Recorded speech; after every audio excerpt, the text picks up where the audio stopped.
Hey everybody, Dion Mattison of Conatus Surf Club here. Today I'm going to tell you a little about myself. Haven't done that yet, so here we go. I'm born August 23rd, 1980, Monterey, California, to Richard and Jory Mattison. My mom's maiden name is Satterthwaite. I'm actually fourth generation Californian on both sides, except, little hitch, my mom's family did move to the East Coast. She's technically born in Rhode Island and grew up in Annapolis.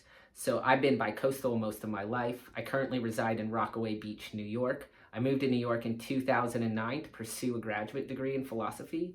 I have a master's and a PhD in philosophy from the New School for Social Research. My bachelor's degree is in religious studies from UC Berkeley, where I studied ancient Christian mysticism. I actually studied mysticism from a variety of perspectives. I've long been obsessed by the concept of self-fashioning, self-making, discipline, asceticism, and all of the things about how a human being develops virtue and makes good habits and disciplines. So roughly, I'm interested in ethics and aesthetics, is what you might say.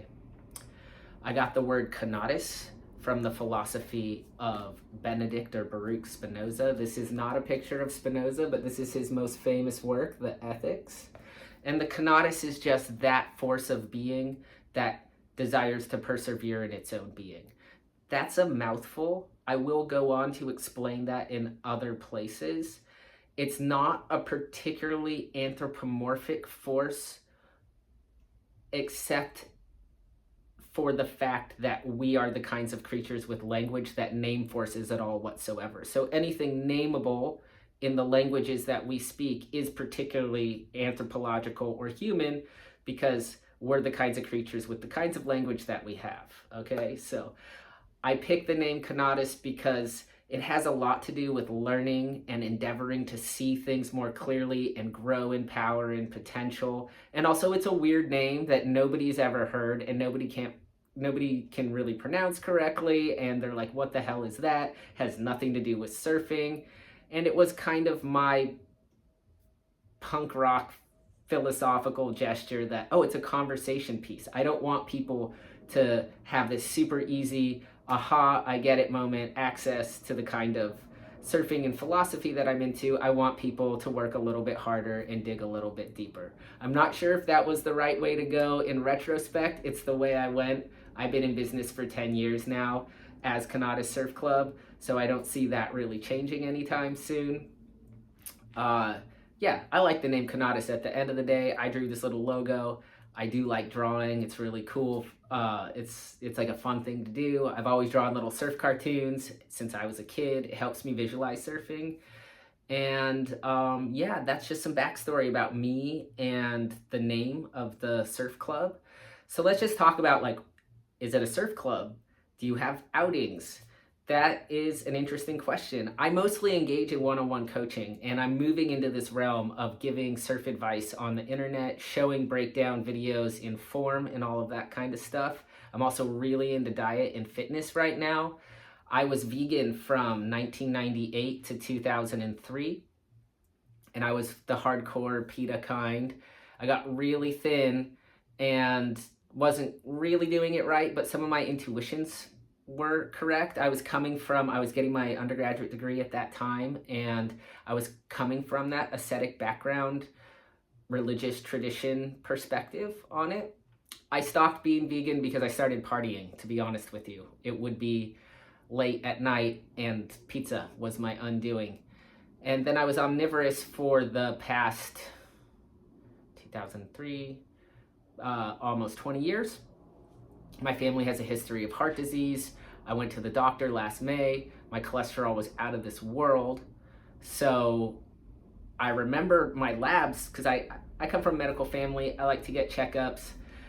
And I went to the doctor. I go every year. Anyway, I remember what my cholesterol used to be when I was vegan. Then I went this May and it was near 300. So I said to myself, I think it's time to be vegan again. This time I hired a coach and a dietitian and fitness coach over at vegancoaching.com. They're super cool. I recommend you check them out. They've helped me a lot. I feel like I have a new lease on life. Love all the food that I eat. There's gonna be a lot more of that kind of content because I just have tons of energy. I'm as fit as I've ever been in my entire, this is the most fit I've ever been, feel full, love all that stuff. So kind of obsessed with diet and fitness, not as PETA radical as I was in my veganism the first time. I still think if more people were vegan, it could save the earth. I know a lot of surfers like fishing. It makes sense. We can be nuanced. I love nuance. It's a big deal for me to look at lots of sides of the argument, of any argument, really. And I think that there are tons of valid viewpoints out there on so many different things, including surfing. So it's my real passion to help people see more clearly with their surfing. I feel that there are a lot of things about surfing that it looks so easy and so graceful and so beautiful and it's so aesthetically attractive, but it's really difficult. So my purpose here on YouTube and in my newsletters and everything at my Instagram, everything that I do is to help break down the parts of surfing that seem so easy, but are actually so difficult.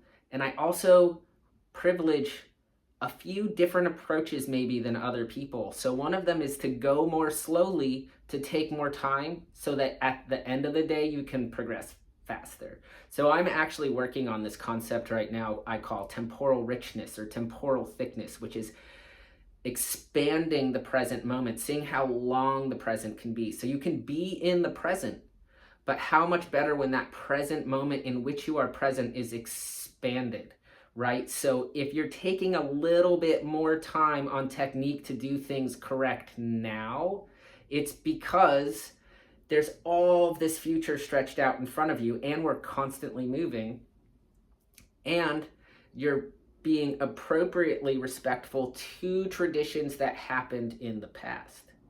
So I feel that with this idea of an expansive present, that reduces your anxiety. So all that I'm about in my coaching practice, whether it's one-on-one coaching or talking to you like this here on the internet, is all about reducing anxiety in your surfing. And actually, okay, surfing is very difficult, but if you get certain techniques right, it becomes easier. But it remains difficult if you don't get certain techniques right.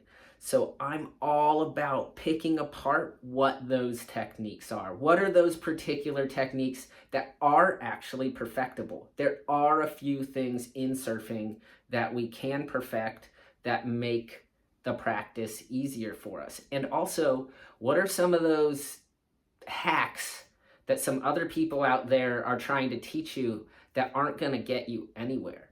So I've seen it all. In my one-on-one practice, I have seen everything that you guys come to me with as these little hacks that somebody else has taught you. Please do not hack your surfing. It's like philosophy.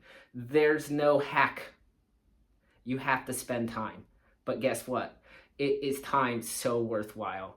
I swear, if you go this slower way, you take time to check the surf, you take time to understand why waves break, where waves break, how waves break, how to predict swells, checking the surf, making a strategy before you go out. I'm going to get 5 waves like this and 5 waves like that. And if it doesn't work, I'm going to change my strategy this way, just like a pro does, honestly. So that's another thing that I'll be talking a lot about on here, is what things can you take away from pros that are actionable in your surfing, and what things just don't look at them.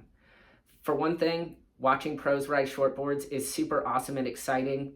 But the reality is, unless you learned as a small child, I'm sorry, it's probably never going to be accessible. So anybody giving you advice how to surf like a pro, I would throw it out. Just throw it out. Why? You want to surf like a solid adult. A solid adult who has all kinds of stuff on her plate, his plate, that you do. You're taking your time to go surfing. It gives you all of this joy in your life. And don't make unreasonable goals. You can have a super solid practice, be a super stylish surfer, pick boards that really work for your surfing without these unattainable goals that are actually, and hacks that are actually going to slow your practice down. So I'm already kind of getting into like where I want to help people and where I want to take your practice, but that is talking about myself because that's my passion. That's what I want to do for people, is just to break apart the surfing practice, show the things that are really difficult, and be reasonable, right? A big part of Spinoza's philosophy, the philosophy of the Conatus, is learning to become reasonable. So for anybody out there who wants to call me a kook or anything like that, I see you, I feel you. I know it's hard to watch anybody giving surf advice, but what I will say for myself is I'm not the best surfer in the world. I'm a pretty solid surfer. I've developed a good style. I ride a bunch of different boards.